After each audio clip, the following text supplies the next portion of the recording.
Le système suivant est un bloc de bridage ou bien de serrage de la pièce orange, cette pièce.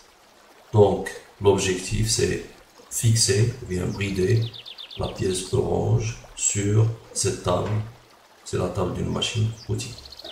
Donc une action sur le piston rouge, pression, provoque le pivotement du levier bleu, celui-là, bleu, qui vient bloquer la pièce orange, positionnée grâce à des pions. Donc elle est dans cette position grâce à des pions, de ce côté-là et de l'autre côté bien sûr, mise en position de la pièce. Donc sur la table de la machine outil. Alors là on voit le système suivant le plan XY, donc je peux revenir ici. Là c'est en 3D, donc si on regarde suivant Z, c'est-à-dire on projette le dessin dans le plan XY, on verra le système suivant. Là on voit bien que lorsque la chambre droite du vérin est mise sous pression, là cette action provoque le pivotement du levier autour de son point de rotation ou bien de son axe de rotation par rapport au bâti, par rapport à la table de la machine. Alors ceci provoquera le serrage de la pièce orange positionnée par plusieurs pions. Donc le système tout simplement est un système de serrage d'une pièce sur la table d'une machine outil. Alors lorsqu'on coupe la pression dans la chambre arrière du vérin, c'est-à-dire si on cesse de mettre cette chambre sous pression, le levier bleu bascule vers la droite, c'est-à-dire il reprend sa position initiale vers la droite et ramène le piston rouge à sa position initiale. Donc le piston est ramené vers la droite grâce à l'action des rondelles, c'est-à-dire tout simplement de ressort, des rondelles appelées Belleville, effet ressort, et du piston bleu clair, ce piston-là. Donc lorsqu'on cesse de mettre la chambre sous pression, ce ressort qui était comprimé sera relâché ou bien détendu et va pousser le piston, ce piston-là, et le piston bien sûr va ramener le levier vers la première position, c'est-à-dire la position de desserrage de la pièce. La pièce ne sera plus serrée. Alors rapidement, on modélise le système, ou bien le mécanisme, en donnant tout simplement les classes d'équivalence du mécanisme, et ensuite en définissant complètement les liaisons entre les solides et en traçant le graphe de liaison, ainsi que le schéma cinématique en 3D. Là on donne le dessin technique en coupe du mécanisme. Alors on voit bien ici qu'on a plusieurs pièces. Alors pour simplifier bien sûr la tâche, on va construire ce qu'on appelle les classes d'équivalence, c'est-à-dire regrouper les pièces qui ne sont pas en mouvement relatif en un seul groupe. Donc par exemple S0 se compose de la pièce 0, 5, 6, 7 et 3, 0, 5 et 6, plus la pièce 3, c'est-à-dire la pièce à serrer, donc tout simplement puisque la pièce est positionnée par des pions, ce qu'on a dit au départ, donc on va supposer que 3 est fixe, soit fixe par rapport à 0, donc un seul bloc. Ensuite le deuxième bloc S1 c'est 1, 8, 9, donc la pièce 1 et 8 et 9, un seul bloc. Le troisième groupe c'est S2, ou bien la troisième classe d'équivalence S2 composée du piston seul, 2 qui translate. Et le quatrième groupe c'est la pièce, le piston de rappel 4. Donc on aura, au lieu d'avoir des pièces numérotées de 0 jusqu'à N, tout simplement on va numéroter les classes d'équivalence S0, S1, S2. Et même le S3, on va le supprimer tout simplement parce que dans l'étude statique, on va supposer que l'action du ressort est négligeable devant les autres actions. Donc on aura tout simplement 3 classes d'équivalence S0, S1 et S2.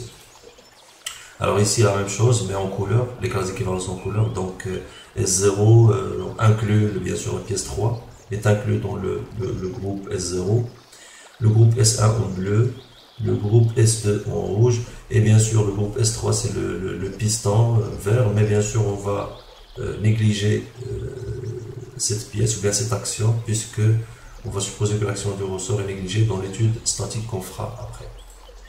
Donc pour le graphe de liaison simple est le suivant, on aura juste 3 pièces et 4 liaisons.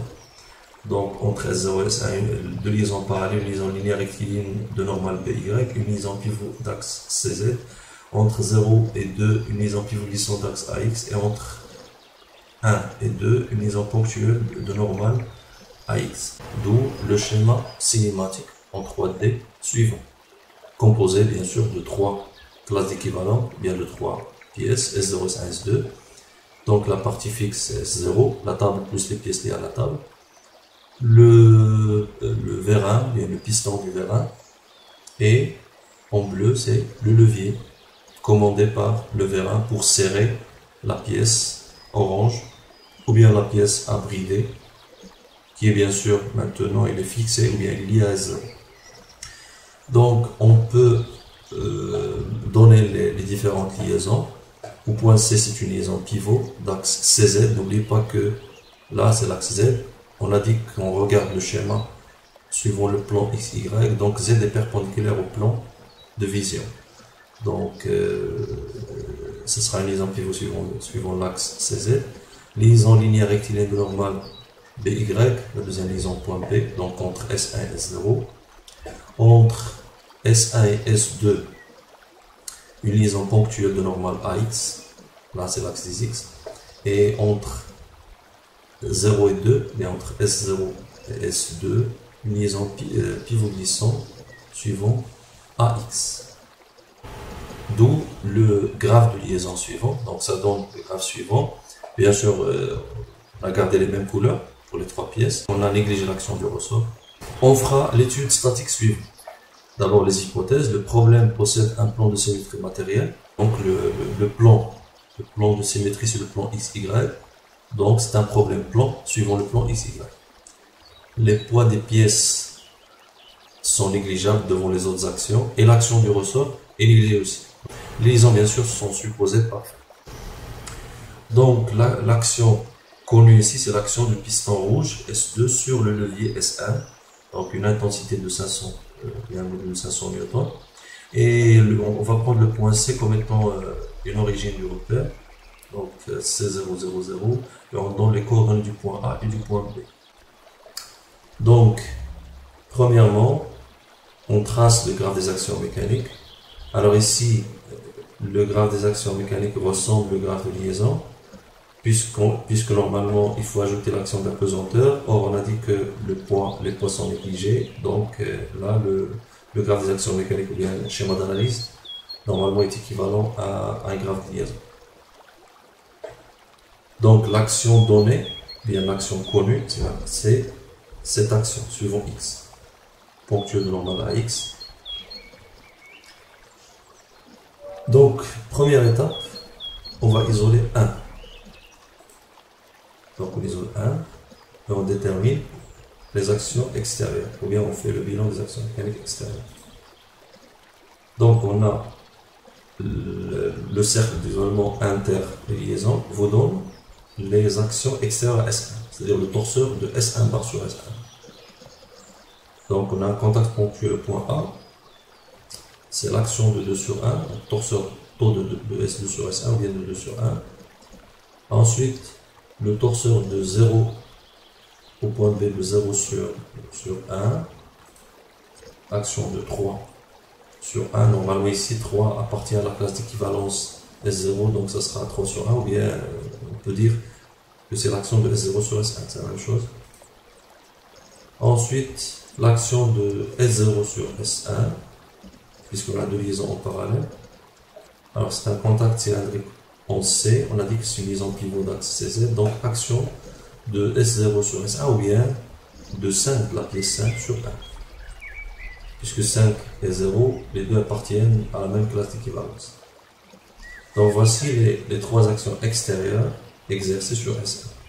Donc taux de S1 sur S1 est égal à taux de S0 sur S1 à travers la première liaison, plus taux de S0 sur S1 à travers la deuxième liaison, plus taux de S2 sur S1 à travers la troisième liaison. Ou bien ici, c'est taux de 2 sur 1, 3 sur 1 et 5 sur 1. Donc on isole la pièce 1, voilà, la pièce 1 seule, si on dessine la pièce 1 seule avec les dimensions, n'oubliez pas que le point C est l'origine du repère, déplacé ici au point C.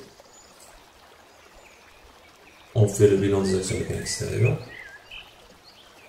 Contact ponctuel en A, c'est l'action de 2 sur 1. Là, voilà, en A. Voilà, c'est une donnée du problème. A de 2 sur 1. Contact linéaire au point B. Action de 3 sur 1. Et là, normalement ici dans le plan, on voit que c'est une action ponctuelle. Mais en 3D, on a déjà vu que c'est un contact linéaire suivant un sigma, donc linéaire rectiligne. On va montrer après que c'est équivalent à un contact ponctuel dans le plan, puisque le problème est plan. Alors là, on ne connaît pas la direction, ni le module, ni le sens de l'action point B. Alors la seule donnée du problème, c'est l'action point A. Ensuite, au point C, c'est un contact cylindrique. On a dit que c'est une liaison pivot. Action de 5 sur 1. Au point C. Voilà, la même chose, inconnu en direction sens et module. On prenait juste leur point d'application en C, en B. Donc notre objectif, c'est déterminer le torseur au point C et le torseur au point B à partir du torseur connu au point A. C de 5 sur 1. Voilà.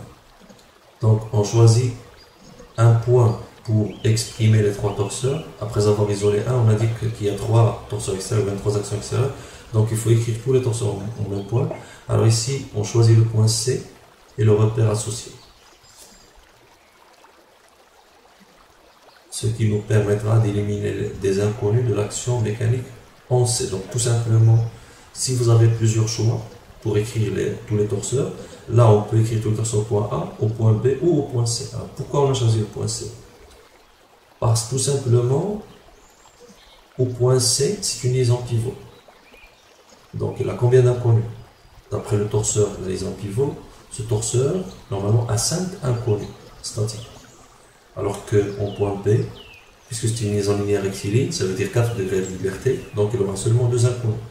En général, on prend toujours le point du torseur qui a plus d'inconnus, pour minimiser tout simplement, bien simplifier le calcul. Alors on va éliminer les inconnus du torseur au point C. Donc des inconnus de l'action mécanique au point C, en écrivant tous les torseurs au point C. Donc il faut faire un changement du torseur du point B vers le point C et du point A vers le point C. Alors les deux autres, au point B et au point A, apparemment ils sont plus simples à transférer au point C que de transférer le point C en B par exemple bien en A. Puisque le point C, on a plus de composants pour ce torseur. C'est une liaison pivot, donc 5 composants. Une liaison pivot 1 degré de liberté, donc 5 composantes, 5 inconnus statiques, en statique. Donc là, on ajoute le repère, on a dit que C c'est l'origine, donc X, Y, Z c'est sortant bien sûr, c'est un problème plan. On écrit que 1 est en équilibre bien sûr, donc on peut écrire que la somme des torseurs du point C est égal à 0. C'est ce qu'on appelle taux de 1 bar sur 1. Donc taux de 1 bar sur 1 est égal à 0, et taux de 1 bar sur 1, c'est taux de 2 sur 1 plus taux de 3 sur 1 plus taux de 5 sur 1. On a déjà vu ça dans le schéma précédent. Bien sûr, tous les torseurs sont exprimés au point C. Là, on est obligé de mettre un point C à côté du nom du torseur. Normalement, il ne faut pas mettre un point, le point de réduction, à côté du nom du torseur. Pourquoi? Parce que le torseur peut changer de point. Mais là, on est obligé de mettre ici un C pour montrer que les 3 torseurs sont exprimés au même point C, pour qu'on puisse faire la somme. L'étape suivante, calcul des efforts transmissibles au point A, liaison ponctuelle de normale à X. Donc là, puisque c'est une liaison ponctuelle, ça veut dire qu'on a 3 rotations et 2 translations. Donc 3 rotations, 2 translations, un 0, donc 1 degré empêché et 1 degré de liberté empêché. Donc ce 0 là en cinématique, en mouvement, correspond à une action en statique. Donc nous, le torseur statique point A, attention, ce torseur est exprimé en A. De 2 sur 1, c'est en A. Donc, va s'écrire sous la forme suivante, puisqu'on a ici un 0 au niveau de la vitesse linéaire. Donc, le 0 translation éliminée suivant x correspond à une composante de la résultante non nulle. Donc, x de 2 sur 1, alors que les 5 autres sont nuls bien sûr. Les 5 zéros ici correspondent aux 5 degrés de liberté du torseur cinématique. Voilà, ça c'est le premier torseur en son point d'origine A. Système plan. Alors on a dit que le système, ou bien le problème est plan suivant le plan XY. Cela veut dire que qu'il n'y aura pas de simplification de ce torseur. Pourquoi? Parce que si le plan de symétrie, ou bien le problème est plan suivant le plan XY, ça veut dire que on aura les deux premières composantes non nulles, XY, plus la troisième composante du moment. Alors la première composante n'est pas nulle. La deuxième, normalement, en principe, n'est pas nulle, mais ici, dans le cas de l'exemple ponctuel, il est déjà nul. Et le moment est déjà nul. Donc, la forme de torseur ponctuel dans le plan ou bien en 3D reste le même. Aucune simplification du torseur. Même si le premier plan, il n'y aurait pas de simplification de ce torseur. Donc voilà, on garde le même torseur. Bien sûr, à la place de ce 0, c'est-à-dire la troisième composante de la résultante, et les deux premières composantes du moment, je peux mettre des tirets, pour montrer que ces trois composantes sont nulles parce que le problème est plan.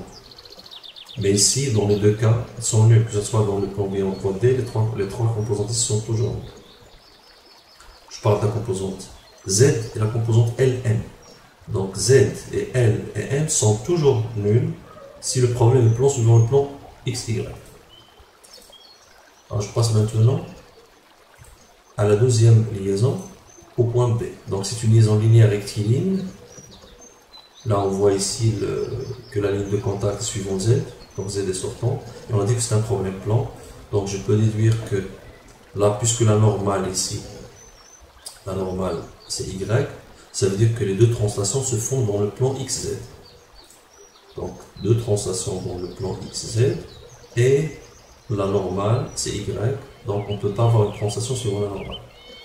La normale me permet de définir aussi la rotation, donc, puisque on a une normale ici sur Y, donc la rotation se fait suivant Y. Donc je peux déduire que la rotation est suivant Y. Et puisque la ligne de contact est suivant Z, donc je peux avoir une deuxième rotation suivant l'axe de Z. On a déjà fait ça en cinématique. Donc finalement, on a 4 degrés de liberté.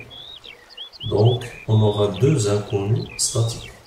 Alors comment on passe des degrés de liberté vers le torseur statique? Tout simplement, la translation et la vitesse linéaire correspond aux composantes de la résultante. Donc puisqu'on a ici un 0 suivant Y, ça veut dire que Y de 3 sur 1 n'est pas nul. Y3 n'est pas nul. Et puisqu'on a un 0 ici suivant X, rotation suivant X, ça veut dire que le moment suivant X ne sera pas nul. Donc, voilà. Donc les deux torseurs sont ici pour le torseur cinématique, torseur statique. D'où la forme de torseur statique de la liaison linéaire rectiligne en 3D. Or, on a dit que le problème est plan suivant le plan XY. Donc, il faut éliminer la troisième composante de la résultante et les deux premières composantes du moment, puisque le problème est plan suivant XY. Donc là, celle-là est déjà nulle, là aussi, M est déjà nulle, donc il faut annuler L, puisque le problème est plan suivant XY. Donc, pas de moment dans le plan OXY. Donc, moment L et moment M seront nuls, d'où l'expression suivante. Donc, dans le plan XY, M doit être nul. Là, je répète, vous pouvez mettre ici des tirets. Un tiret ici, tiret là, et tiret là, pour montrer que c'est un problème. Voilà, donc la forme du torseur de la liaison linéaire rectiligne dans le plan est tout simplement la forme d'une liaison ponctuelle. Donc une liaison linéaire rectiligne devient une liaison ponctuelle dans le plan. D'ailleurs, si vous regardez suivant Z, vous verrez qu'il y a un contact ici ponctuel. Le contact linéaire se transforme en un contact ponctuel en un point. Ponctuel de normale Y. Ponctuel de normale Y, c'est bon. Bien sûr, en son point d'application B. Il nous reste encore la troisième liaison, point C. C'est une liaison pivot d'axe CZ. Donc, un seul mouvement de rotation suivant Z. Le reste, bien sûr, des zéros. Donc, une rotation suivant Z, ça veut dire qu'en statique, on aura 5 inconnus statiques. Alors, la seule composante statique nulle, ça sera le moment, puisque les rotations sont équivalentes des moments. Donc, c'est le moment suivant Z. Donc, résultante et moment. Donc, la résultante, trois composantes de la résultante ne sont pas nulles. Pourquoi? Parce que les translations sont autorisées. Et la composante moment suivant z est nulle. Pourquoi? Parce que oméga z n'est pas nul. Voilà. Ça, c'est en 3D. Alors maintenant, dans le plan. Toujours dans le plan XY, problème plan. La même remarque. Là, on élimine la composante résultant suivant z et les deux composantes moment suivant xy. Donc là, z et L et M sont nuls. Z51, LC51, MC51 sont nuls à cause de la symétrie par rapport au plan XY. C'est-à-dire que le problème est le plan suivant XY. Pas de moment dans le plan XY, donc LM nul. Force, pas de force perpendiculaire au plan XY, donc Z égale à 0. Voilà, l'expression du torseur est plus simple. Donc juste deux composantes au point C, bien sûr. Alors, finalement, on aura les trois torseurs suivants, l'expression de trois torseurs, sans oublier bien sûr que le premier torseur est connu. La valeur de x21 est donnée. Donc, il faut déterminer ici les inconnus sont y31 et x51, y51. Donc, la somme des actions mécaniques au point A, B et C est égale à 0, bien sûr, la somme des torseurs est égale à 0. C'est l'application de principe fondamentale à la pièce 1. Attention, tous les torseurs doivent être exprimés au même point et dans la même base, ou bien dans le même repère. On a déjà dit qu'on va choisir le point C et le repère associé x, y, z. Donc, taux 2 sur 1, 3 sur 1, 5 sur 1 est égal à 0. Bien sûr, il faut d'abord exprimer les deux torseurs de 2 sur 1 et 3 sur 1. Il faut les exprimer au point C avant de faire la somme. Donc, c'est ce qu'on va faire. Donc on revient à notre schéma. Au point ABC, voilà on a le torseur. Donc les points ABC, d'abord les coordonnées de A et de B sont données. Le C bien sûr c'est 0, 0, 0, c'est l'origine. Deuxième torseur, troisième torseur, donc voici les trois torseurs. Alors je représente A. L'action au point A c'est x21. Alors tout d'abord la première remarque c'est que x21 est négatif. Donc la composante x21 est négative, portée par moins x relativement à ce repère, c'est moins x.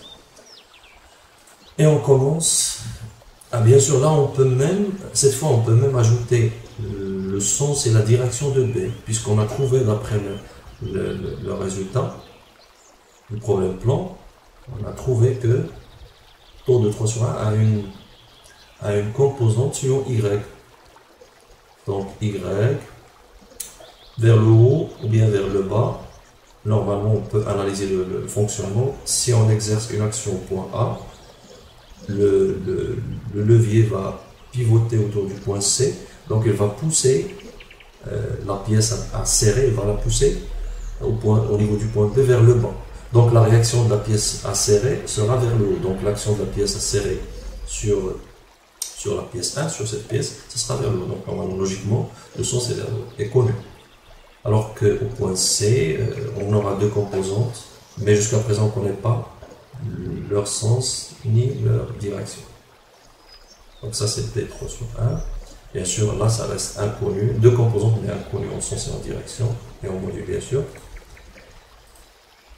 Donc, il faut exprimer les deux torseurs, ces deux-là, au point C. Donc, si on commence par le premier torseur, là, j'ai donné directement le résultat, mais là c'est très simple. Alors on utilise la formule bavard, la formule de changement de point. Donc qu'est-ce qu'on va écrire? La résultante bien sûr est un invariant, donc on recoupe la résultante, c'est x21, 0, 0. Mais le moment, qu'est-ce qu'on va écrire? On va appliquer la formule de changement de point. On va écrire que le moment au point C est égal au moment au point A, qui est nul, la colonne 0, plus CA vectoriel x21 porté par x. Alors CA, la distance CA. Du point C vers le point A, il faut se déplacer suivant Y de 90 et suivant X de 25. Donc, ça sera 90 suivant Y vectoriel X21X. Donc, Y vectoriel X, normalement, c'est moins Z. Avec le fait que X21 soit négatif, donc ça sera plus Z. Donc, ça sera 90 fois X21. Là, voilà. Alors, il me reste encore une deuxième composante.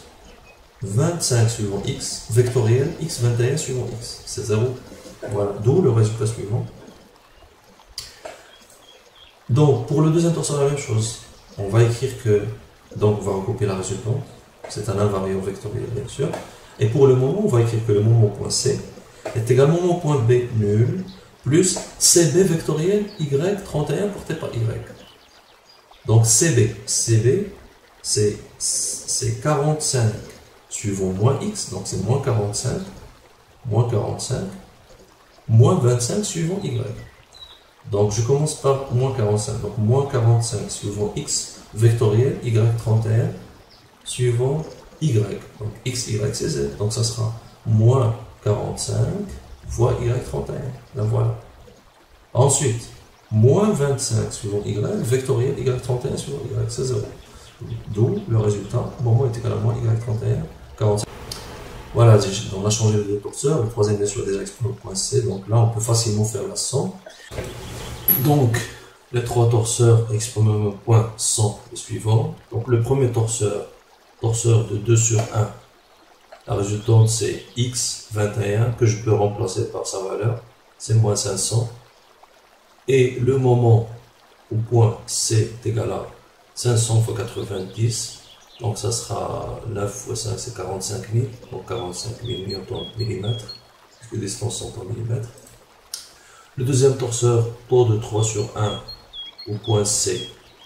Alors la résultante, c'est Y31 porté par Y.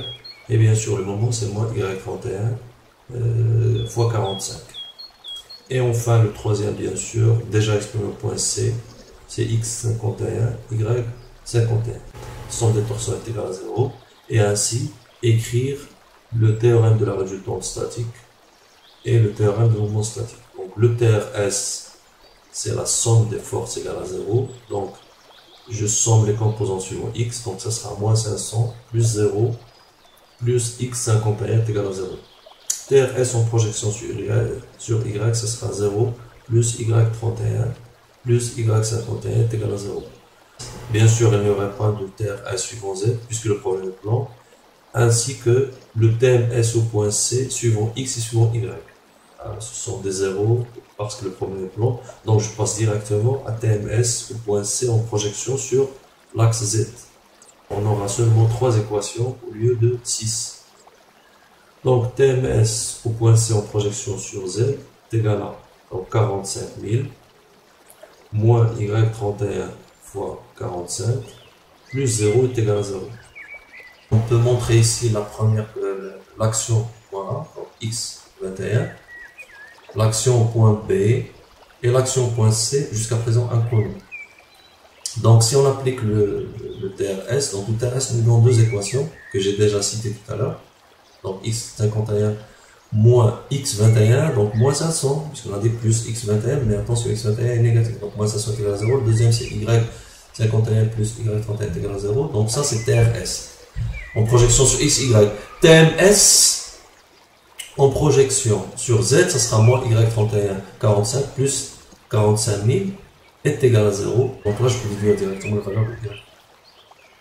Donc, résolution d'un système à 3 équations et 3 inconnus, donc problème résolvable. Donc, directement X51 est égal à 500. Ensuite, je peux la représenter, bien sûr. X51 montre que cette action est portée par X suivant X. Y31 est égal à 1000. Donc, la troisième équation vous donne Y. Et bien sûr, après avoir calculé Y31, vous pouvez déduire Y51 qui est égal à moins Y31. Donc, c'est moins 1000. Là, je peux montrer ici le Y31. Donc, c'est l'action B31. Et on peut ajouter aussi le Y51 est égal à moins 1000. Ça veut dire diriger vers le bas relativement à l'axe Y. Voilà, vers le bas. Donc là, ce sont les deux actions point C.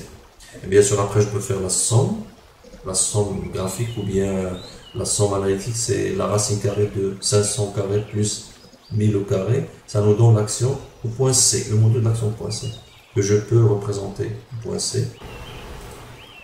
Donc A, récapitulation A, B et C. Et bien sûr, on peut montrer une deuxième fois de dynamique fermée. Tout simplement, c'est une traduction graphique du TRS, c'est-à-dire la somme des forces égale à 0. Donc la première force A plus B plus C est égale à 0, graphiquement, ça doit être comme ça. Je pars du premier vecteur, l'origine du premier vecteur est confondue avec l'extrémité du troisième vecteur. Donc ça, c'est la somme égale à 0. Donc la somme égale à 0 ici. Donc là, c'est la traduction du fait que la somme des forces est égale à 0, bien la somme TRS, théorème de la résistance statique. Somme des forces égale à 0. La voilà. Là, je peux les ajouter sur le dessin d'ensemble. On ajoute A, on ajoute B, mais attention cette fois, attention, j'ai représenté ici B de 1 sur 3. Donc c'est l'action de serrage. Donc là, c'est l'action du vérin, 2 sur 1. Et là, c'est l'action du serrage. Il est égal à moins, d'après le principe des actions mutuelles, B de 1 sur 3 est égal à moins B de 3 sur 1. Donc dirigé vers le bas. Donc ça, c'est l'action du serrage sur la pièce 3 à serrer. C'est égal à moins B, bien sûr. Voilà. Là, on passe un petit résumé des formes de torseurs dans le plan. Donc, là, on a déjà vu les torseurs en 3D dans la vidéo précédente. Là, je m'intéresse surtout à la représentation de ces torseurs dans le plan. Lorsque le problème est plan, alors là, le problème est plan sur le plan XY, puisque c'est un problème dans lequel on a la normale, c'est Z. La perpendiculaire au plan, c'est Z, donc la normale, c'est Z. Donc, je travaille dans le plan XY. Donc, si on commence par le premier torseur, celui des liaisons castrement, donc toutes les composantes sont différentes de 0, les 6 composantes, puisqu'il n'y a pas de mouvement. Donc, c'est très simple. Mais bien sûr, je vais d'abord représenter toutes les liaisons. Alors, pour les liaisons pivot suivant X, rotation pivot suivant Z, donc le moment suivant Z est nul. On a déjà vu ça, donc je vais être un petit peu rapide. Une liaison rotule, donc 3 rotations, ça veut dire 3 moments nuls. Glissière, une translation suivant X, ça veut dire la force suivant X sera nulle, X. Et pivot glissant, donc rotation translation suivant X, donc oméga X, Vx, différent de 0, donc X, la composante X et la composante L sont nulles. Alors maintenant, si on passe au problème plan. Alors on a dit que pour la première, ou bien pour les 5 torseurs ici, le passage du problème en 3D au problème plan suivant le plan XY, on annule tout simplement la composante résultante suivant Z, puisqu'on travaille dans le plan XY, et on annule les deux composantes moments suivant XY, puisque le moment ne peut pas appartenir au plan XY. Pour tous les torseurs, on annule Z et L et M. Voilà. Tout à l'heure, j'ai dit que vous pouvez mettre des tirets au lieu des zéros. Alors, je préfère mettre des tirets pour montrer que les tirets, ça veut dire des composantes nulles dans le plan. Mais si on revient en 3D, ce sera des composantes non nulles. Alors, regardez par exemple ici, il y a un 0 et un tiré. Normalement, on a 4 zéros. Mais le tiré veut dire que c'est un 0 dans le plan. Mais en 3D, ça reste bien sûr une composante non nulle. La même chose pour la suivante. Donc, problème plan. Liaison rotule dans le plan. Liaison glissière dans le plan. Liaison pivot glissant dans le plan. Donc voilà, c'est très simple, puisque c'est le même plan, donc on annule toujours les composantes. Mais attention, les tirets veut dire des zéros dans le plan. Mais en 3D, ça reste bien sûr des composantes non nulles. Sauf que ici, le tiret ici, 0, là vous remarquez bien sûr que le tiret 0 est toujours un 0, que ce soit dans le plan bien en 3D, la composante L est toujours nulle pour cette liaison. Alors si on passe maintenant aux autres liaisons, donc pour la liaison par exemple appui-plan, de normal Y, donc on a une rotation normale Y, ça veut dire une rotation suivant Y. Donc rotation suivant Y, ça veut dire moment nul suivant Y. Translation suivant XZ, ça veut dire composante de la résultante nulle suivant XZ. Alors la ponctuelle de normal X, ça veut dire la composante suivant X pour la résultante n'est pas nulle. Les autres bien sûr nulles. Pour la liaison linéaire rectiligne, donc 2 translations et 2 rotations. Donc pour les translations, puisque la translation suivant X est empêchée, ça veut dire que la résultante La composante de variation suivant x n'est pas nulle. Le moment suivant y est nul, ça veut dire que le moment suivant x et z seront nuls car on a deux rotations, alors que le moment suivant y n'est pas nul car on n'a pas de rotation suivant y. Pour la liaison linéaire annulaire, on aura trois rotations plus translation suivant y, donc pas de composante force suivant y, et bien sûr pas de composante moment puisque les trois rotations ne sont pas empêchées, mais sont autorisées. Alors si on passe maintenant au problème plan, la même chose, il faut mettre des tirets suivant z, composante suivant z, pour la composante ln. Alors voilà la forme du torseur dans le plan. Pour l'apiplan, pour la liaison ponctuelle, il n'y a pas de différence entre les deux, c'est ce qu'on a vu dans l'exercice, aucune différence entre la forme du torseur en 3D ou bien dans le plan, il reste toujours une seule composante dans le pour la liaison linéaire rectiligne, la même remarque, on a dit dans l'exercice, on a remarqué que la liaison linéaire rectiligne se transforme en une liaison ponctuelle, la même forme que la liaison ponctuelle, si on passe au problème plan.